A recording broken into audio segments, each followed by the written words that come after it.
अड़ी presented by doctor ortho Ayurvedic oil and capsules, जोड़ों के दर्द की बेजोड़ दवा।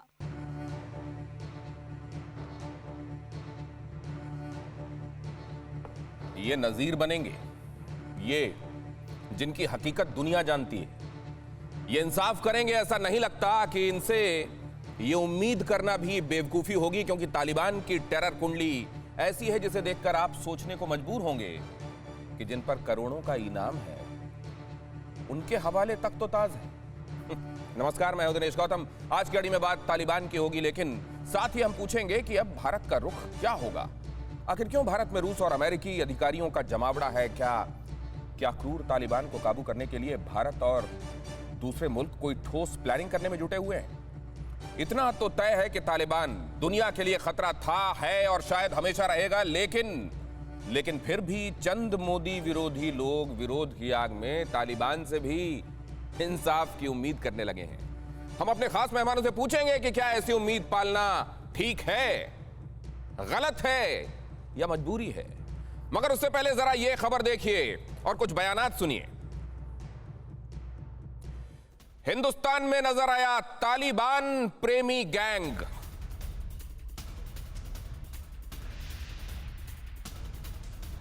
महबूबा मुफ्ती को तालिबान से काफी उम्मीद। तालिबान के चेहरे पर महबूबा को आया प्यार। फारूक अब्दुल्ला का भरोसा, तालिबान इंसाफ करेगा।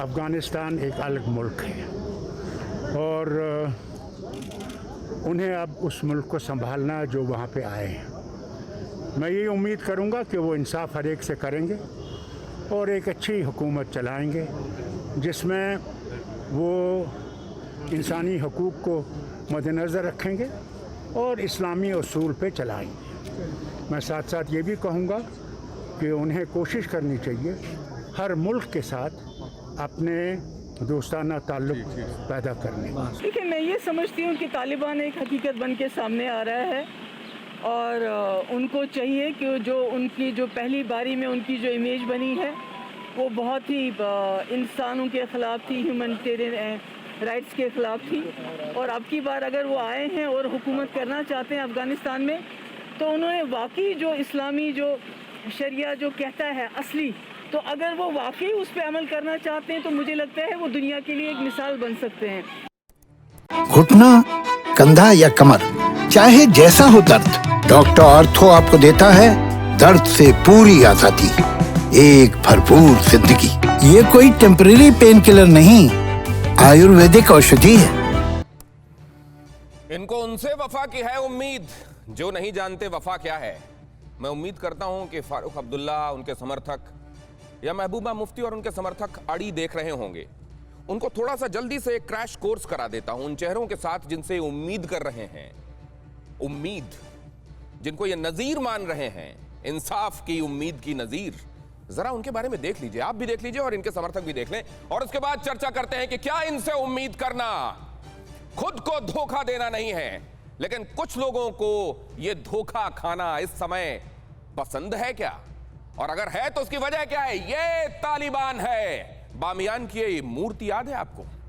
विश्व को शांति का, सौहार्द का संदेश देने वाले भगवान बुद्ध की मूर्ति, उसके साथ क्या किया गया था ये याद है आपको? तालिबान से आने के पहले और तालिबान के आने के बाद क्या है वहां के हालात, जरा देख लीजिए आप। तालिबान से आने के पहले सिर्फ इसलिए क्योंकि एक बुत है, सिर्फ इसलिए कि ये अब्दुल अली मजारी का स्टैचू है, क्या इसलिए कि बुत परस्ती को गलत बताया गया है तो हर जगह जहां पर भी बुत दिखाई दे उसको तोड़ देना चाहिए? ऐसा थंब रूल लेकर चलने वालों से इंसाफ की उम्मीद है हमारे फारूक अब्दुल्ला जी को और महबूबा मुफ्ती जी को। पहले ये हालात थे और बाद में ये तालिबान कह रहा है हाँ अब थोड़ा अब बढ़िया लग रहा है। ये तालिबान को बढ़िया लग रहा है, ये खराब लग रहा है। एक और तस्वीर दिखाइए जरा। ये तस्वीरें आपको, ये तस्वीरें नहीं हैं, ये जो फर्क है ये सोच का फर्क है, और अगर ये सोच का फर्क है तो ये हुकूमत में भी आके रहेगा। लेकिन फिर इस सोच के बारे में सोच उम्मीद की कौन पाले हुए है वो मैंने आपको दिखाया, जरा देखिए। ये तालिबान है, 2001 बामियान भगवान बुद्ध की प्रतिमा जिसकी चर्चा मैं कर रहा था, विश्व को शांति का संदेश देने वाले बुद्ध की प्रतिमा कुफ्र लगी, और कुफ्र को तो हटा देना चाहिए, मिटा देना चाहिए, लिहाजा यह कर दिया गया। बामियान में बुद्ध की प्रतिमा तोड़ने से लेकर मजारी की जो स्टैचू थी वो भी मैंने आपको दिखाई। तालिबान की सोच इसमें रिफ्लेक्ट होती है, और वो तालिबान कह रहा है कि हम सबके हुकूक की रक्षा करेंगे, हम सबको हिफाजत से रखेंगे और हम अपना कहा हुआ वादा निभाएंगे। सारे लोगों को, समाज के सभी वर्गों को जैसा किताब में लिखा हुआ है, सरिया में लिखा हुआ है, उस हिसाब से हम इंसाफ देंगे। और उनकी किताब में क्या लिखा हुआ है? उनकी किताब में जो लिखा हुआ है वो इन तस्वीरों से बयान होता है। इनकी टेरर कुंडली देख लीजिए, अब जरा उन चेहरों को देख लीजिए जिनसे उम्मीदें की जा रही हैं। उम्मीदें ये कि वो जब हुकूमत करेंगे तो वहां रियाया, वहां की आवाम शांति और सुकून में रहेगी। हो सकता है महबूबा मुफ्ती और फारूक अब्दुल्ला को इस बात के सपने आए, लेकिन हकीकत क्या है जरा ये देख लीजिए। तालिबान की टेरर कुंडली क्या कहती है, जरा देखिए। 2001 में अफगानिस्तान की पहचान कहे जाने वाले बामियान में, जिसको मैंने अभी आपको दिखाया, भगवान बुद्ध की प्रतिमा बम से धराशायी की गई। जिम्मेदार मुल्ला हसन अखुंद, मौजूदा सरकार में प्रधानमंत्री। यहां कुर्सी पर बिठाने वाला कौन? तमाम नामों से निकालकर light weight, comparatively light weight leader को यहां बिठाने वाला कौन? आईएसआई पाकिस्तान। महबूबा मुफ्ती और फारूक अब्दुल्ला को इनसे उम्मीद है। अगला चेहरा देखिए। पाकिस्तान की जेल में लंबे वक्त तक कैद, रिहाई के बाद सीधे अमेरिका से बातचीत। लेकिन अमेरिका से बातचीत करने जब गए और उसके बाद गए चीन से बातचीत करने, हालांकि इनको थोड़ा झटका लगा होगा, नाम लिया जा रहा था बड़े पदों के लिए, उप प्रधानमंत्री बनाए गए हैं ये पाकिस्तान के पासपोर्ट पर ही वहां गए। कभी जेल भेजा, कभी पासपोर्ट देखकर चीन भेज दिया, कतर भी भेजा, पाकिस्तान है। यूएन ने ब्लैकलिस्ट किया, मादक पदार्थों की तस्करी में शामिल रहा अब्दुल सलाम हनाफी, उप प्रधानमंत्री। वहां जितने नारकोटिक सब्सटेंसेस स्मगल किए जाते थे, इंक्लूडिंग पाकिस्तान, उसमें सबसे बड़ा नाम मैंने अभी आपको दिखाया। यूएनएससी की ब्लैक लिस्ट में नाम शामिल है जिसका आमिर खान मुत्ताकी, विदेश मंत्री। पहले जो वांटेड की लिस्ट होती थी, अब वो सरकार में कैबिनेट की लिस्ट है। मोहम्मद याकूब रक्षा मंत्री हैं, जरा इनके बारे में भी देखिए।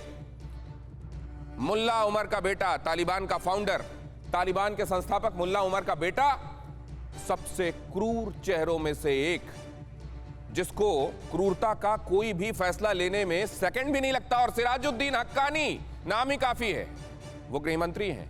मोस्ट वांटेड टेररिस्ट की जिसको संज्ञा दी गई है, $50 लाख का इनाम जिसके सिर पर है, वो सिराजुद्दीन हक्कानी।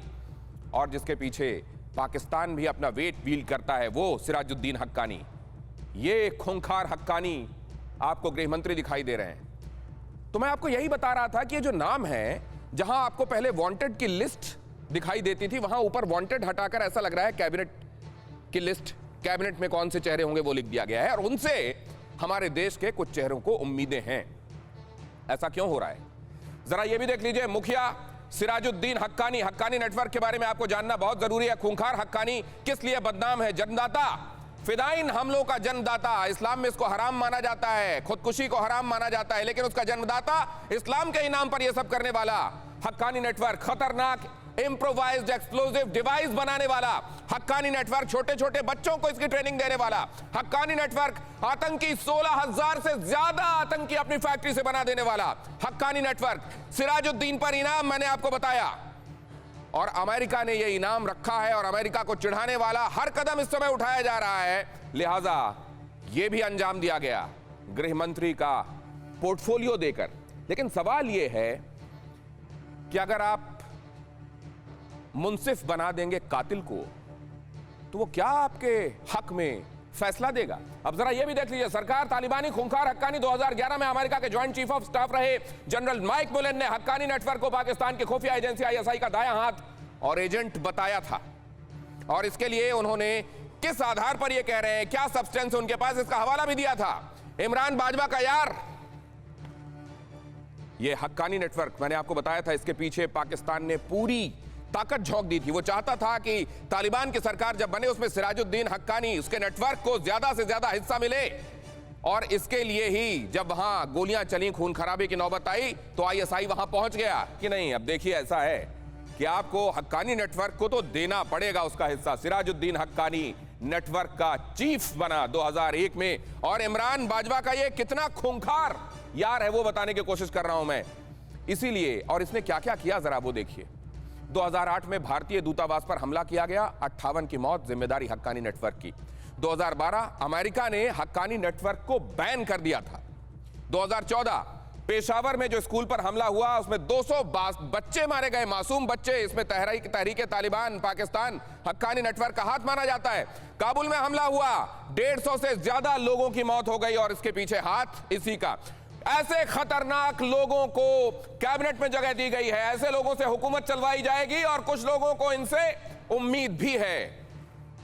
क्या इसलिए क्योंकि उम्मीद पर दुनिया कायम है, या इसलिए क्योंकि इस तरह की उम्मीद ही एंटी इंडिया स्टांस देती है इनको, जिस पर इनकी सियासत की जमीन टिकी हुई है? विवेक काटजू, पूर्व राजदूत, हमारे साथ इस चर्चा में जुड़ रहे हैं। अफगानिस्तान में काम करने का समृद्ध अनुभव, 2 दशक से ज्यादा।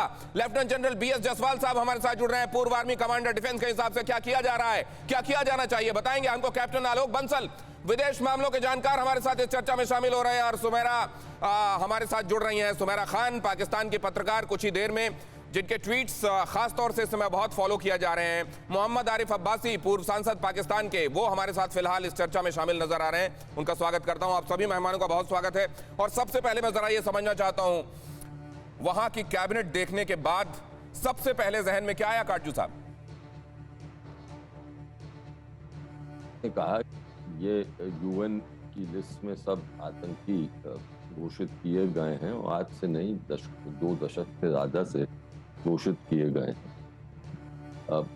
लेकिन इसके साथ साथ वास्तविकता भी कुछ है, वो ये है कि ये तालिबान के नेता हैं, और अब इनके पाकिस्तान से बड़े गहरे संबंध हैं। और आज के दिन वास्तविकता ये है कि ये तालिबान की ने अमेरिका को शिकस्त दी है। अफगानिस्तान की हुकूमत को इतनी शिकस्त मिली कि वहां के राष्ट्रपति भाग गए, और इस वक्त वो हुक्मरान। तो अगर तालिबान के विजय मिली है, तो ये स्वाभाविक है कि जो तालिबान के नेता हैं, चाहे उनको UN ने टेररिस्ट, आतंकवादी या टेररिस्ट घोषित किया है, वो ही सरकार में शामिल हो। तो इसमें तो कोई अस्वाभाविक बात नहीं। सवाल ये है कि इनके साथ आगे व्यवहार कैसा, अफगानिस्तान के साथ व्यवहार कैसा। घुटना, कंधा या कमर, चाहे जैसा हो दर्द, डॉक्टर ऑर्थो आपको देता है दर्द से पूरी आजादी, एक भरपूर जिंदगी। ये कोई टेम्परेरी पेन किलर नहीं, आयुर्वेदिक औषधि है। एक दृष्टि हो सकती है राजनीतिक, एक दृष्टि हो सकती है सामरिक। विवेक सर, और आपकी आज्ञा से आपको इस पॉइंट पे, क्योंकि आपका ये सेकंड एलैबोरेशन है, सेकंड सब्जेक्ट का, आपने एक बात बहुत महत्वपूर्ण कही कि ये बात सच है कि ये वांटेड की लिस्ट है। ये UN ने, अमेरिका ने इनको वांटेड की कैटेगरी में रखा, लेकिन आज की ये सच्चाई है। ये जो आपने बात कही है सर, मैं फिलहाल इस पर स्टिक करना चाहता हूं। क्या किया जाना चाहिए, मैं इस पर आ रहा हूं सर सेकंड हाफ में, लेकिन पहले जरा इसको लेफ्टिनेंट जनरल BS जसवाल साहब से भी समझ लो। जसवाल साहब, आपके जहन में क्या आया? ये सच्चाई है इस वक्त की, काटजू साहब का ये कहना है?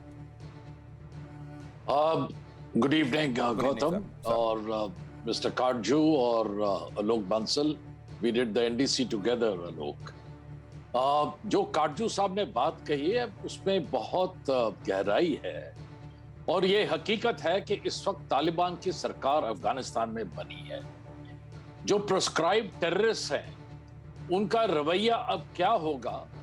टेररिज्म की तरफ होगा या हुकूमत की तरफ होगा? ये देखना पड़ेगा, क्योंकि अल्फाज से ज्यादा जो उनके एक्शंस हैं वो बताएंगे कि उनका रवैया क्या होगा। इसके अंदर जो भी चीजें इस वक्त हम देख रहे हैं कि सारे के सारे जो मिनिस्टर्स हैं, कुछ ना कुछ उनके ऊपर या UN सैंक्शंस या अमेरिका ने कोई प्राइस रखा हुआ है, उनमें तब्दीली आई है या नहीं आई है? क्या वो जो है अपने जो इस्लामिक शरिया रूल्स को जो है वो सही तरीके से चलाएंगे या फिर टेररिज्म की तरफ जाएंगे? हाँ, उन्होंने आश्वासन दिया है कि वो अपनी जमीन को टेररिस्ट को वहां से इस्तेमाल करने की इजाजत नहीं देंगे। क्या यह सच है? जब उनके जहन के अंदर जो उनके जो कंट्रोलर्स हैं, उनके जहन के अंदर टेररिज्म भरा हुआ है, आपने अभी सारे नाम सुना दिए हैं, खासतौर से हक्कानी जो है, और उनका जो तालमेल आईएसआई के साथ में है। पाकिस्तान इस वक्त सबसे बड़ी नर्सरी है टेररिज्म के लिए। तो क्या उनका रसूख जो है दुनिया की तरफ बदलेगा या ये नहीं इंपॉर्टेंट बात बदलेगा? सर, आपकी इस इंपॉर्टेंट बात को मैं लेकर आगे जाना चाहता हूं। आपने दो बातें कही हैं कि their words must match their deeds, लेकिन क्या ये होगा? उनका इतिहास क्या कहता है? और पाकिस्तान की मदाखलत, उसका रिमोट कंट्रोल क्या उसको करने देगा? अगर मान लीजिए किसी दिन सद्बुद्धि आती भी है तो उसको चलने देगा क्या पाकिस्तान? इस बात को लेकर मैं बंसल साहब के पास जाना चाहता हूं। कैप्टन आलोक बंसल, सवाल यह है कि पाकिस्तान का जितना इंटरवेंशन है, कल प्रेस कॉन्फ्रेंस में बार बार यह बात कहनी पड़ी तालिबान को कि हम स्वतंत्र निर्णय ले रहे हैं। आपको इस बात को कहना क्यों पड़ रहा है कि आप स्वतंत्र निर्णय ले रहे हैं? मतलब इसका यह है कि कुछ है जिस पर पर्दा करने के लिए आप ये बात कह रहे हैं। कितना स्वतंत्र रूप से काम करने देगा पाकिस्तान इनको? देखिए, ये बात बार बार इसलिए कहनी पड़ रही है कि डीजीआईएसआई काबुल में बैठे हैं, और किस लिए बैठे हैं? कि सरकार बन जाए। डीजीआईएसआई काबुल में बैठे हैं जब पंजशीर पे हमला होता है, तो ये तो साफ दिख रहा है दुनिया को कि जो आईएसआई और पाकिस्तान है उसका किस तरीके से प्रभुत्व है जो सरकार बन रही है। और क्यों बन बैठे हुए हैं? क्योंकि इतने दिनों से सरकार नहीं बन पा रही, इतनी कोशिश के बाद। जसवाल साहब ने कहा कि तालिबान के वक्तव्यों का कितना भरोसा करना चाहिए। अब आप देखिए, शुरू से वक्तव्य देखिए। दोहा जब राउंड शुरू हुआ, उन्होंने कहा हम सीज फायर करेंगे, उन्होंने कहा एक आंतरिक प्रशासन की नियुक्ति होगी, वो नहीं हुआ। फिर इंक्लूसिव गवर्नमेंट की बात की गई। अब आपने देख लिया पूरी सरकार बनी, उसमें सिवाय तालिबान के और कोई नहीं है। एथनिक माइनॉरिटीज के नाम पे उन्होंने 2 ताजिक और 1 उज़्बेक मिला लिए, लेकिन उसमें भी हजारा नहीं है क्योंकि वो वैचारिक रूप से शिया मतावलंबी हैं। ये एक बड़ी अच्छी सी आपने आप तीनों ने मिलकर एक इबारत लिख दी सर।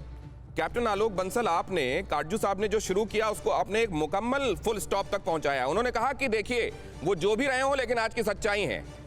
जसवाल साहब कह रहे हैं वो सच्चाई है और उनके जो लफ्ज हैं उनके क्रियाकलापों में दिखने चाहिए, लेकिन ये मुश्किल लगता है और आपने बता दिया कि ये मुश्किल क्यों लगता है। वहां आईएसआई चीफ मौजूद हैं and this government is everything but inclusive. हमारे साथ सुमेरा खान जुड़ रही हैं पाकिस्तान से, पत्रकार। सुमेरा, बहुत स्वागत करता हूं मैं आपका टीवी9 भारतवर्ष में, और क्योंकि आप ही के नाम की हमारी एक कलीग भी हैं इसलिए इस नाम से हमको विशेष अफेक्शन है, लगाव है। बहुत स्वागत है आपका हमारे इस शो में। सबसे पहले तो सुमेरा, मैं समझना चाहता हूं कि जो काबुल आपने देखा, जाना और वहां जो एक्टिविटीज आपने देखी, गवर्नमेंट बन गई, क्या रियाया की बेहतरी के लिए काम करेगी? Thank you very much for inviting first of all. और जहाँ तक काबुल की हुकूमत का ताल्लुक है, मैं शुरू दिन से एक ही बात करती आ रही हूँ। जब मैं वहाँ पर गई हूँ फॉल ऑफ काबुल के अगले दिन भी और अभी तक, अभी शायद मैं अभी एक ब्रेक पर हूँ, वापस पाकिस्तान आई हूँ, परसों शायद मुझे दोबारा जाना पड़े। लेकिन जब हम काबुल की बात करते हैं, अफगानिस्तान की बात करते हैं, तो हम ये क्यों भूल जाते हैं कि ये 70 साल से इस मुल्क के अंदर कभी कोई हुकूमत आती है, कभी कोई हुकूमत आती है, कोई बंदूक के बल पर आती है, कोई अमेरिकन तैयारों पर सवार होकर आती है, कोई भारतीय उससे इन्वेस्टमेंट से चलती है, कोई ईरानियन इन्वेस्टमेंट से चलती है। इससे इनकार तो नहीं है ना किसी हकीकत से। क्या कोई ये कह सकता है कि आज तक वहां पर भारतीय प्रॉक्सीज नहीं थी? क्या कोई ये कह सकता है ईरानियन प्रॉक्सीज नहीं थी? क्या कोई ये कह सकता है रशियन प्रॉक्सीज नहीं थी? क्या कोई ये कह सकता है कि पिछले 20 बरस में जो वहां पे हुकूमतें आती रही हैं 3 इलेक्शंस में, क्या वो इलेक्शंस शफाफ थे? क्या आप गारंटी लेते हैं? मैं हमेशा एक बात करती हूँ कि खुदा के लिए अफगानिस्तान की जान छोड़ दीजिए, सब छोड़ दीजिए, उनको अपने फैसले खुद लेने दीजिए। अब वहां पर चीन आ गया। तो अभी इस समय आप जो ये इंतजार कर रही हैं वो पाकिस्तान से ही कह रही होंगी। दिनेश, आपसे मेरी दरख्वास्त होगी, मैं इसीलिए अर्नब गोस्वामी के प्रोग्राम में नहीं जाती क्योंकि वहां पर एक तूफान बदतमीजी होता है, एक दूसरे को नहीं, मैं सिर्फ ये कह रहा हूँ, आपने प्रॉक्सीज सिर्फ मैं एक एडजॉइंटर लगा रहा हूँ सुमेरा, मैं ये कह रहा हूँ प्लीज प्रॉक्सीज अगर किसी के लिए, मान लीजिए मैं आपके पास किसी दूसरे के जरिए गुलदस्ता भिजवाता हूँ, वो प्रॉक्सी है। वो गुलदस्ता लेकर आता है आपके पास, एक प्रॉक्सी ये हो गया। दूसरा प्रॉक्सी ये हो गया कि मेरी तरफ से कोई बम लेकर गया आपके पास, वो भी प्रॉक्सी है, लेकिन वो बम लेकर आया। दोनों को एक जैसा प्रॉक्सी कह सकते हैं सुमेरा? बिल्कुल कह सकते हैं। आपके गुलदस्ते में क्या छुपा है? आपके तो अपने मुल्क में गुलदस्ता फटने से राजीव गांधी जो थे वो दुनिया से चले गए। चीजें हैं ना, क्या हम माजी को इग्नोर नहीं कर सकते? क्या आप माजी की तल्ख चीजों को सिर्फ इसलिए निकाल सकते हैं कि वो हमें पसंद नहीं है? अफगानिस्तान की जमीन पर बहुत कुछ हुआ है। आपका $3 बिलियन लगा है, लेकिन उस $3 बिलियन के बाद आज भारत कहाँ खड़ा है कि विलियम बर्न्स आते हैं, दिल्ली में मिलते हैं अजीत डोवाल से, लेकिन मिलते हैं अफगानिस्तान के लिए। क्यों भाई? आप दोनों जाए ना, अफगानिस्तान में बैठकर बात कीजिए। अफगानिस्तान के हवाले से आप दोनों मुल्क कहाँ हैं? अभी चीन और रूस को वहां पे खुली जमीन मिल रही है। वो कह रहे हैं हम पैसा भी देते हैं, मुआशियात भी देते हैं, आपकी इकोनॉमी को भी हैंडल करते हैं। आपकी इस इंपॉर्टेंट बात को लेकर सुमेरा, आपने ये बहुत इंपॉर्टेंट बात कही है, इसको लेकर मैं जाता हूं जसवाल साहब के पास, काटजू साहब के पास जाऊंगा, जवाब लूंगा इसका। आपने ये कहा कि प्रॉक्सीज हमेशा आते रहे, भगवान के लिए अफगानिस्तान को वैसे ही छोड़ दो और वो अपने आप ठीक हो जाएगा। लेकिन आज की डेट में आपकी ये अपील पाकिस्तान पर एक्चुअली लागू है, क्योंकि अभी कौन वहां प्रॉक्सीज भेज रहा है, कौन वहां रिमोट कंट्रोल कर रहा है, ये जानना जरूरी है। लेकिन पहले एक अहम खबर बता दूं, अफगानिस्तान में तालिबान पर, सरकार पर पाकिस्तान का प्रोपेगेंडा। पाकिस्तान विदेश मंत्री ने 5 पड़ोसी मुल्कों के साथ एक बैठक की। शाह महमूद कुरैशी बोले अफगानिस्तान में शांति जरूर होगी। दुनिया को बरगलाने के लिए पाक विदेश मंत्री का नया शिगुफा, अफगानिस्तान की धरती से आतंकी खतरों का अंत होगा। कितने लोगों ने इस पर आमीन कहा होगा, कितनी रियलिस्टिक ये बात लगी होगी मुझे नहीं मालूम। लेकिन अभी एक बात कही गई कि प्रॉक्सी तो जब आप गुलदस्ता भेजते हैं तब भी बम फूट जाते हैं। काटजू साहब देखिए, सुमेरा जी जो कह रही हैं उसका साफ तात्पर्य है कि तालिबान पाकिस्तान के प्रॉक्सी, और मुझे नहीं लगता है कि तालिबान को ये सुनना अच्छा लगे। पहली चीज तो मैं ये कह दूं, मैं भारत का राजदूत रह चुका हूं, सफीर रह चुका हूं अफगानिस्तान में। हमारी कोई प्रॉक्सीज नहीं, ना हम प्रॉक्सीज, किसी के प्रॉक्सी कभी हुए हैं, ना हम प्रॉक्सीज रखते हैं। हाँ, ये जरूर है कि अफगानिस्तान की जो हुकूमत थी वो ये समझती थी कि उसके हित और हमारे हित मिलते हैं कई एरियाज। और मुझे, अगर तालिबान अफगानिस्तान का हित देखें, फिर से मैं कहता, अगर तालिबान सरकार अपना ये जो आतंकवादी बैकग्राउंड है इसको एक किनारे रखे और अफगानिस्तान के देश के हित देखेगी, तो वो भी जैसे 1947 के बाद हर सरकार ने देखा, अफगान सरकार ने देखा है, वो यही पाएगी कि अफगानिस्तान देश के हित और भारत के हित बहुत सारे एरियाज में मिलते हैं। इसीलिए तालिबान ने हमेशा हमसे कहा कि जहां तक भारत का सवाल है, आप हमें पाकिस्तान का प्रॉक्सी नहीं समझ। घुटना, कंधा या कमर, चाहे जैसा हो दर्द, डॉक्टर ऑर्थो आपको देता है दर्द से पूरी आजादी, एक भरपूर जिंदगी। ये कोई टेम्परेरी पेन किलर नहीं, आयुर्वेदिक औषधि है। ये सच है कि पाकिस्तान का बहुत आपका ये इंपॉर्टेंट ऑब्जर्वेशन है, और ये सुमेरा ने खुद क्योंकि बोला है और उसी से आपने कंक्लूजन ड्रॉ किया है कि इसका मतलब तालिबान को ये माना जा रहा है कि वो पाकिस्तान का प्रॉक्सी है और पाकिस्तान का प्रॉक्सी होना तालिबान को मंजूर नहीं होगा। इसीलिए बार बार कहा गया कि हम स्वतंत्र फैसले ले रहे हैं। जसवाल साहब से भी बात जरा ये समझ लूं।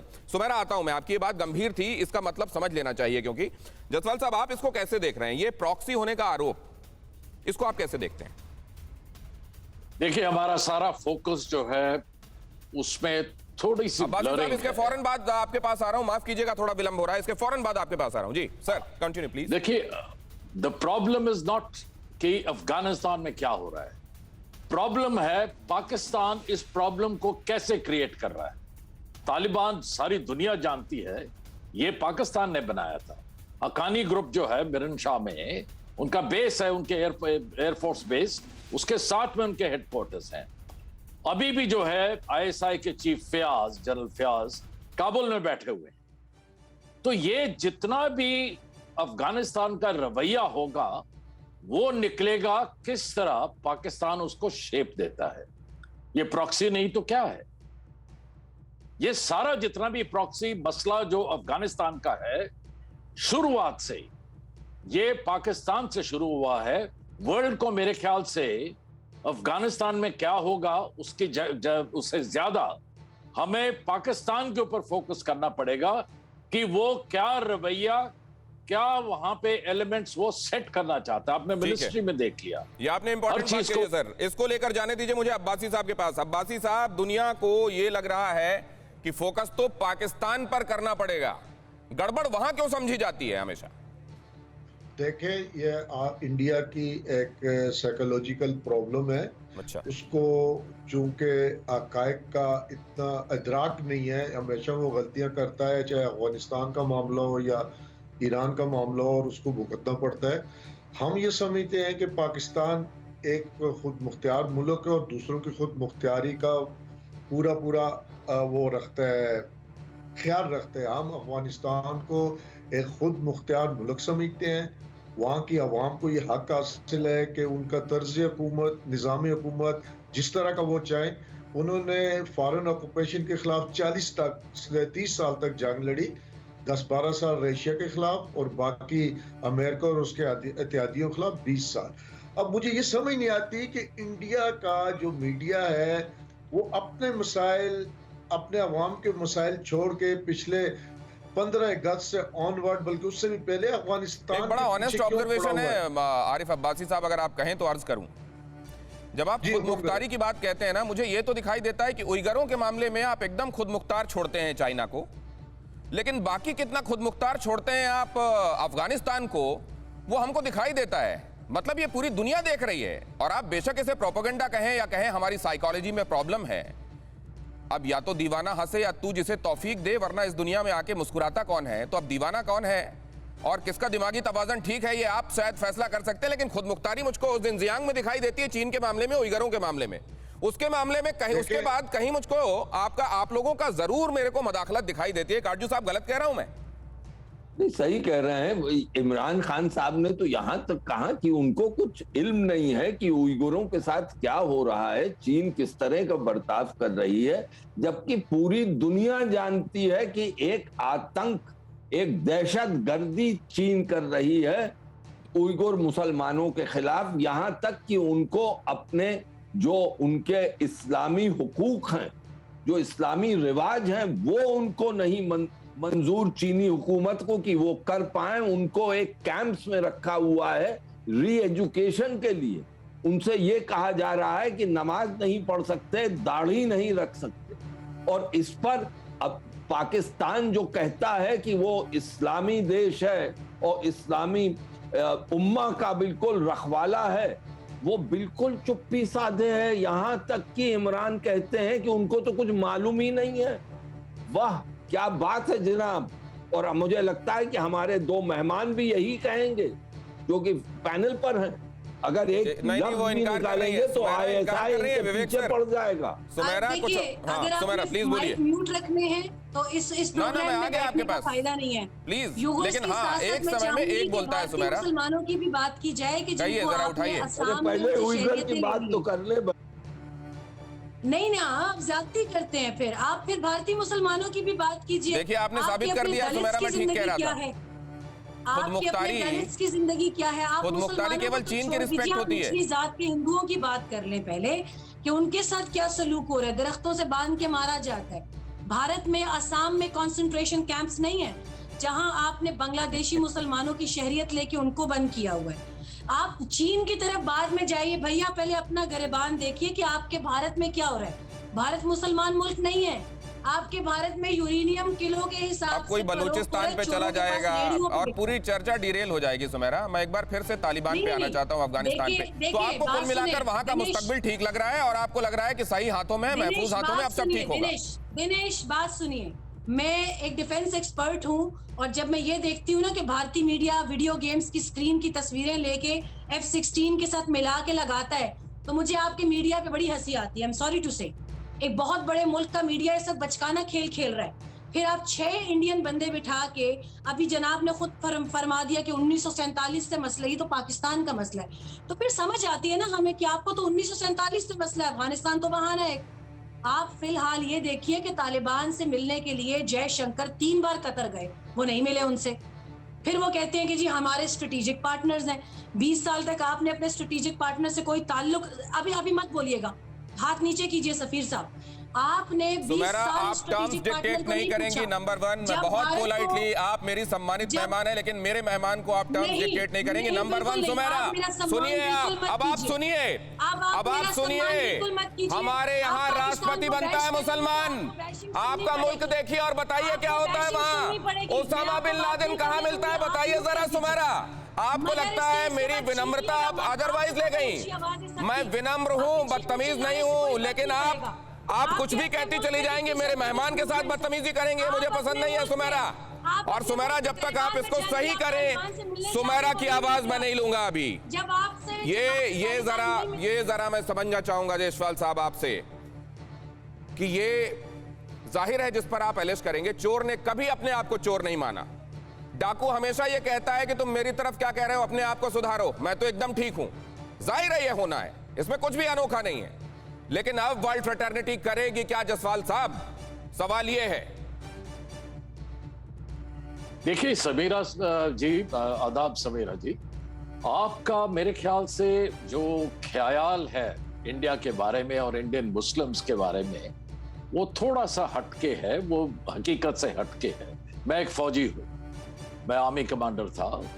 असम में मैंने कोर को कमांड किया है और वहां पे कोई कंसंट्रेशन कैंप नहीं है। थोड़ा सा करेले का जूस पिलाया जसवाल साहब और उनकी सेहत सही हो गई लगता है।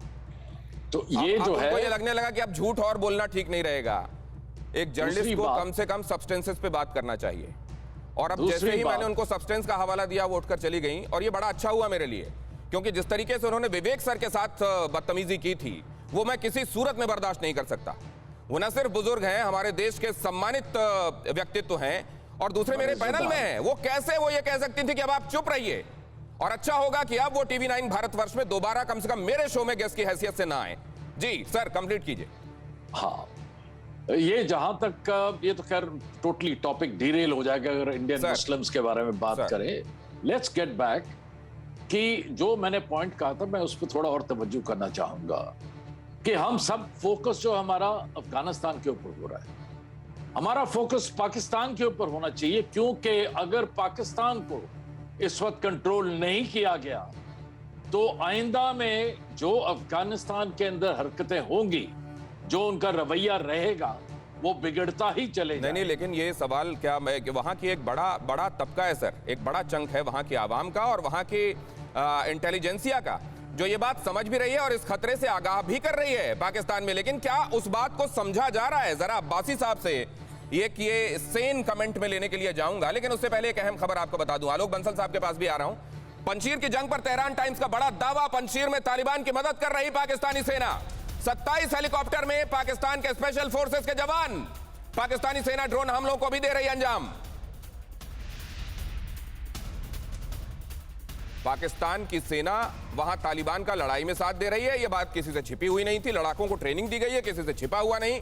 घायल तालिबानियों को वहां इलाज दिया जा रहा था, पेशावर में, कराची में, किसी से छिपा हुआ नहीं। क्वेटा शूरा, किसी से छिपा हुआ नहीं। लेकिन उसके बावजूद हम वहां कुछ भी रिमोट कंट्रोल नहीं कर रहे हैं और हम सबकी खुद मुख्तारी का एहतराम करते हैं। सर क्यों ये क्यों कहा जा रहा है? जो नजर आ रहा है उससे अलग तस्वीर दिखाने की कोशिश क्यों हो रही है अब्बासी साहब? देखिए, पहले तो आपके मेहमानों ने चाइना की बात की, तो मैं कहूंगा कि कश्मीर में अभी गिलानी साहब के जनाजे, मतलब चाइना की नहीं करना ये कह रहे हैं ना आप? चाइना छोड़ के सब जगह कर लो ये कह रहे हैं ना आप? मैं आपको आईने, अरे मैंने आईने देख लिए। आप चाइना की तरफ तो आईना नहीं घुमाएंगे ना? ये आईना आपका 360 नहीं घूमता, इधर घूमता है। अफगानिस्तान से शुरू होता है, इंडिया तक आता है, इधर जैसे ही चाइना की तरफ जाता है फिर घूम जाता है। अगर आपने बुलाया तो आपको सुनना पड़ेगा। सर तो फिर मेरी बात भी सुनिए ना। चाइना में कश्मीर की बात, चाइना में आसाम की बात, क्या हुआ? उनको तो मजहबी रस्मात इस्लामी तरीके से दफन करने की आप लोगों ने इजाजत नहीं दी। आप किस मुंह से इंडिया के सेकुलरिज्म की बात? मेरा सवाल आपसे क्या था अब्बासी साहब? सवाल ये था कि तालिबान को सपोर्ट करने में और अफगानिस्तान में चीजें रिमोट कंट्रोल करने में पाकिस्तान का हाथ है, ये सबके सामने है। आपके यहाँ भी लोग वरीड हैं। अफगानिस्तान में डेथ टू पाकिस्तान के नारे लगा रही हैं। क्यों हो रहा है ऐसा? आपका मसला नहीं है, यह अफगानियों का मसला है, अफगानी खुद तय करेंगे। अरे तो अफगानियों को तय करने दीजिए, पाकिस्तान क्यों कर रहा है तय? दुनिया को तय करने की जरूरत नहीं है, वो खुद मुख्तियार मुल्क है, उनकी अपनी धरती है, अपना वो आइन बनाएंगे, अपना कानून बनाएंगे। किसी की जरूरत नहीं होनी चाहिए उनके काम में मुदाखलत करे और उनको समझाने की कोशिश करे कि आपने जिंदगी किस तरह गुजारनी है। वो एक कौम है, सदियों की उनकी तारीख है, उनको अपनी मर्जी से अपना निजाम बनाने दे। मैं और आप कौन होते हैं? तो आपने लिख दिया ना, आइन उनका लिख दिया है ना, जिसपे वो ठप्पा लगाएंगे कि ये तालिबान का निजाम है, ये कर दिया ना आपने, तालिबान का आइन है करने वाले। हुआ तो यू भाई देवे कि वहाँ औरतों के साथ क्या सलूक होना चाहिए, वही तो हम कह रहे हैं। Who are you by the way? विवेक काटजू साहब, आप किस बात पर कुछ कहना चाह रहे हैं? और देखिएगा कितने संयत तरीके से कहते हैं, उनसे सीखा जा सकता है। विवेक सर, देखिए, पहली चीज तो मैं अपने पाकिस्तानी भाई से ये पूछूं कि अगर उन्हीं की बात बढ़ाई जाए कि किसी की मुदाखलत नहीं होनी चाहिए, तो वो मुझसे शायद मानेंगे मेरी बात कि इस वक्त, इस मौके पर, इस सेंसिटिव मौके पर DG ISI general Faiz Hamid साहब का वहां जाना मुनासिब नहीं। या क्या इस बात से भी वो इत्तेफाक नहीं रखें? क्योंकि मैं उसी सिद्धांत पर, उसी उसूल पर अमल कर रहा हूं जो कि इन्होंने बताया, जो हमारे पाकिस्तान भाई ने बताया है कि इस वक्त अफगानिस्तान में मुदाखलत नहीं करनी चाहिए। तो डीजी आईएसआई साहब, जो कि ये भी मानेंगे, अगर सच्चे दिल से माने, कि डीजी आईएसआई पाकिस्तान की सियासत में खुद मुदाखलत करते हैं, क्योंकि इनकी फौज ने, पाकिस्तान की फौज ने तो एक नियम बनाया है मुदाखलत करने का देश की सियासत, इसके तो इनकार नहीं किया जा सकता। और वही असूल अब वो अफगानिस्तान में लागू कर रहे हैं। सवाल यह है कि क्या अफगान और पश्तून, अफगानिस्तान का पश्तून, क्या आगे चल के इसको मानेगा? आज उसकी जो भी मजबूरी, इस पर हमारे पाकिस्तानी भाई, अगर दिनेश जी आप कुछ ठीक समझें तो आलोक जी तो हैं, उनसे विचार ले लें और हमारे अपने पाकिस्तानी भाई से विचार ले लें। राइट। आपको बड़े तन्मयता से और शांति से सुन रहे थे, इसका मैं अप्रिशिएट करूंगा, उनके पास जा रहा हूं। लेकिन बंसल साहब के पास, आलोक बंसल साहब के पास पहले जाता हूं। आलोक बंसल साहब, ये जो अब ये ऐसा नहीं है कि ये बड़ा कोवर्ट है और ये कुछ ऐसा है जो लोगों से छिपा हुआ है और जिस पर बात हो सकती है, मतलब ये सतह पर है, सरफेस पर है, सबको नजर आ रहा है।